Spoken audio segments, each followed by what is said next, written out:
Oi, tudo bem? Meu nome é Lucas e no vídeo de hoje eu vou falar um pouquinho sobre um livro que eu li, que chama Psicologia Financeira. E assim, o livro tem várias partes, mas nesse vídeo eu vou focar em duas especificamente, que é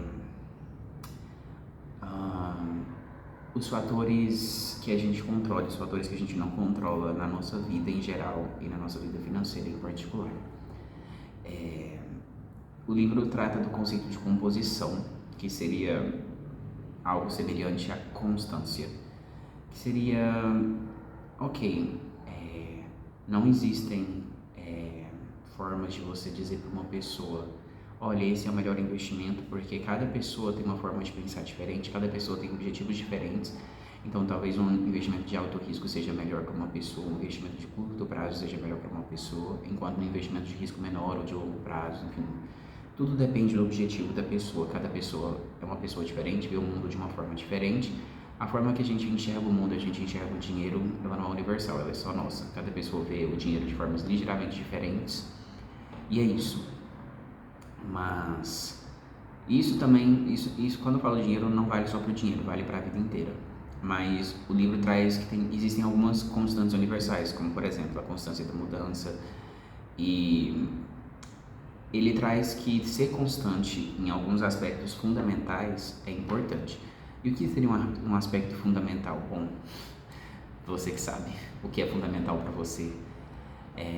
O que é fundamental para você, você que sabe, mas sempre deve ser levado em consideração o fato de que a gente muda, a gente subestima o tanto que a gente vai mudar, mas os nossos objetivos mudam ao longo do tempo. Tipo, quem que você queria ser 5 anos atrás, 10 anos atrás, quem que você quer ser hoje? Você já concluiu o que você queria?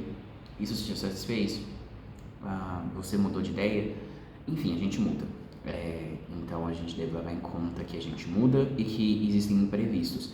E que o dinheiro não deveria ser juntado com o objetivo, eu quero comprar um dinheiro com o objetivo de comprar uma casa, um carro, beleza, você pode juntar o dinheiro para isso, mas o que o livro defende existem muitos imprevistos que você não sabe que vão surgir e também existem mudanças de mentalidade, então você ter alguma reserva é importante para você não ter ansiedade, digamos assim.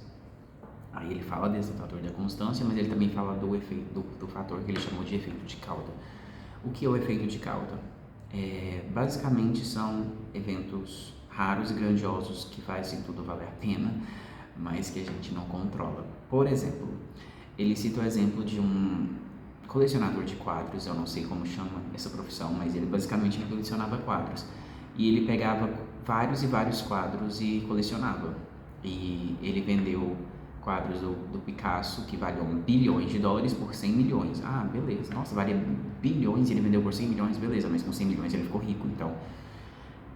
Isso porque 99% dos quadros que ele colecionou não valiam nada, mas alguns eram Picassos e, enfim, com o tempo ficaram super valorizados. Então, ele cita como existem esses eventos de cauda que a gente não controla, mas que eles podem ocorrer. Então, basicamente sorte. Então, existem aquelas coisas que a gente controla, que a gente pode ter certa constância, e as coisas que a gente não controla. Mas só que imprevistos acontecem, coisas ruins acontecem, nada é tão ruim quanto parece quando acontece, mas nada é tão bom quanto parece também. Às vezes a gente tem um grande sucesso, a gente não pode se deslumbrar. E ele cita vários exemplos de empresários que tiveram muito sucesso, que hoje em dia são lembrados, nossa, ele fez muito sucesso, mas vários exemplos de empresários que tiveram muito fracasso, fazendo justamente o que aqueles de sucesso fizeram. Ou seja, existem alguns fatores que saem do nosso controle e a sorte também conta um pouco a favor da gente, e às vezes não. Então,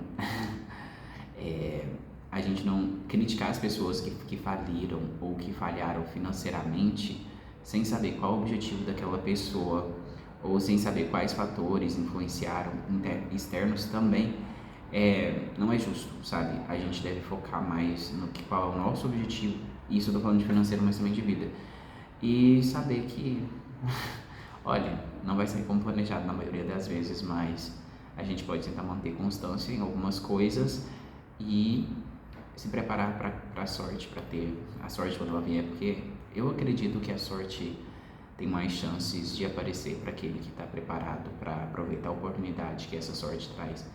Mas, enfim, existem os fatores incontroláveis e, enfim, uma coisa que eu acredito que está me ajudando a abrir mão do controle, digamos assim, que eu era muito controlador e ansioso, eu acho que eu tô ficando mais feliz e, enfim, mas talvez seja só um momento, uma fase, talvez eu volte a ficar mais ansioso.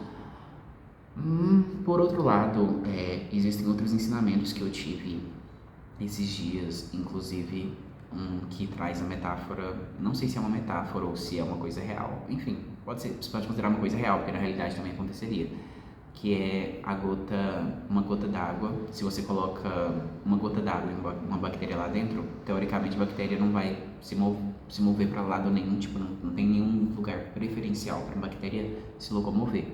Mas se você coloca alguma fonte de nutriente, seja açúcar, sal, não sei, você coloca alguma fonte de nutriente naquela gota, o lado que tiver a fonte de nutriente, a bactéria vai se mover. E ao se mover para esse lado, ela vai meio que modificar as propriedades da bolha e etc. Ou seja, ao mesmo tempo o ambiente a gente está nos molda, mas a gente também molda o ambiente. Então, por exemplo, um exemplo que foi citado sobre violência em comunidades, favelas. O ambiente molda a pessoa, mas a pessoa também se molda ao ambiente. Tanto é que a maioria das pessoas que moram em comunidades não são criminosos, apesar de existir um estereótipo de violência nas comunidades. Claro que o ambiente torna tudo mais propício, mas ao mesmo tempo a pessoa tem sua escolha, etc. Ou seja, é uma conjunção de fatores internos e externos que a gente deve levar em consideração, mas no fim o que a gente realmente controla é muito, muito, muito pouco, muito menos do que a gente acredita. E enfim, a gente só pode focar nessas coisas e isso também depende dos nossos objetivos. E aí a gente precisa ter isso claro. Por exemplo, eu não sei se eu tenho objetivos claros, na verdade eu tenho mais ou menos claros em relação à minha vida, mas de uma coisa eu tenho certeza. Eu tenho certeza de que paz, sabe, é um dos objetivos. Trabalhar demais, eu não quero me arrepender por trabalhar demais, mas eu também não quero ser uma pessoa negligente com dinheiro, sabe? Então, eu quero ser uma pessoa que tem paz, liberdade, e eu já sei o que é suficiente pra mim, e isso é muito importante, eu saber o que é o suficiente, porque a partir do momento que eu conseguir mais do que o suficiente, beleza, ok, consegui mais do que o suficiente, mas tendo um suficiente que não seja extremamente alto, o meu suficiente não é muito alto, eu creio que eu consigo viver bastante confortavelmente, e é esse o meu objetivo. Então, é esse o vídeo de hoje, não sei se ficou confuso. Meus vídeos, eu falo muito sobre mim mesmo, porque esse canal é mais pra mim aprender a ter constância do que qualquer coisa assim. Mas com o tempo eu vou aprendendo a fazer vídeos que sejam com coisas mais úteis às pessoas, digamos assim, com mais interesse para as pessoas que assistem, que no caso atualmente sou só eu praticamente.